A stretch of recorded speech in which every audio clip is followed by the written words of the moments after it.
এখন কি করবেন বলে ভাবছেন? হ্যাঁ, ভাবতেছি একটা দোকান দিব বাজারে। দোকান?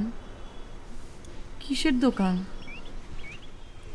কিসের আবার, হয় মুদি দোকান নাইলে একটা স্টেশনারি। সুমন ভাই যেরকম বদনাম রটায় রাখছে, কিন্তু আর চাকরি বাকরি দিব বলে মনে হয় না।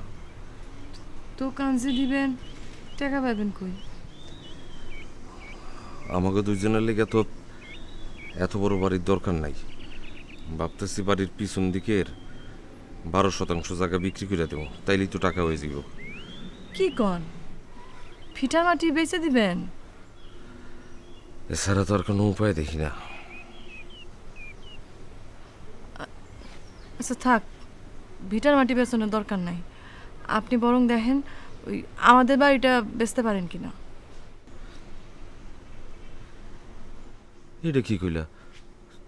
তোমার বাপ দাদার ভিটাটা বেচে দিব? আরে ওই বাড়িতে তো কেউই থাকে না, খালি খালি পইরা রইছে। আপনি ওই বাড়িটাই বেচেন। আচ্ছা ঠিক আছে, দেখি কি করণ যায়।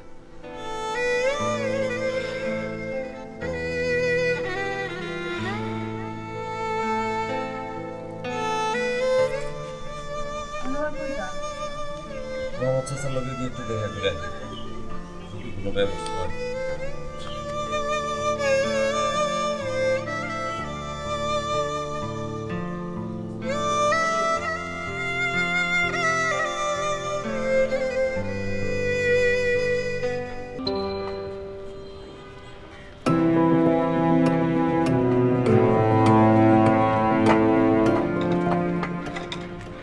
চাচা, ওয়ালাইকুম আসসালাম। কেমন আছো রেজাউল? জি ভালো আছি চাচা। আপনার লোক একটু কথা ছিল যে।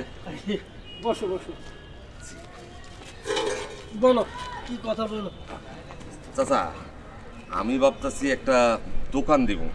এখন আপনার মার্কেটে কি কোনো দোকান খালি আছে?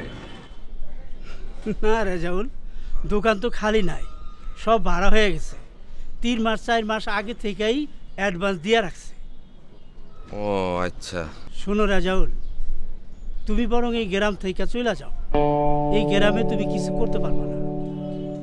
কেন চাচা, আপনি হঠাৎ এইরকম কথা কইতেছেন কেন? না মানে সুমন যেভাবে তোমার পিছে লাগছে, সে তোমার এই গ্রামে মাথা তুলা দাঁড়াইতে দিব না। দেখলা না, মাশরাফির ওইখান থেকে তোমারে ছাড়াইয়া দিল। আচ্ছা চাচা, কোন তো একটা মানুষ এত খারাপ হয় কেমনে? শোনো রেজাউল, ওর সাথে তুমি পারবা না।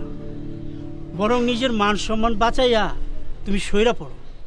তা না হইলে ও তোমার আরো বড় কোনো ক্ষতি কইরা বসতে পারে। আর আমি যে তোমার এই কথা বললাম, এইটা তুমি কাউরে বলবা না। তোমার ভালোর জন্যই আমি বললাম। তোমারও তো আমি ছোটবেলা থেকেই চিনি। তোমার বাবা আমার বন্ধু মানুষ ছিলেন। আপনি নিশ্চিন্ত থাকতে পারেন চাচা, এই কথা আমি কাউরে বলবো না। তুমি যে বলবা না এটা আমি জানি, তবু বললাম আর কি। আচ্ছা বাবা, এখন তাহলে তুমি যাও। জি চাচা, আসসালামু আলাইকুম। ওয়ালাইকুম আসসালাম।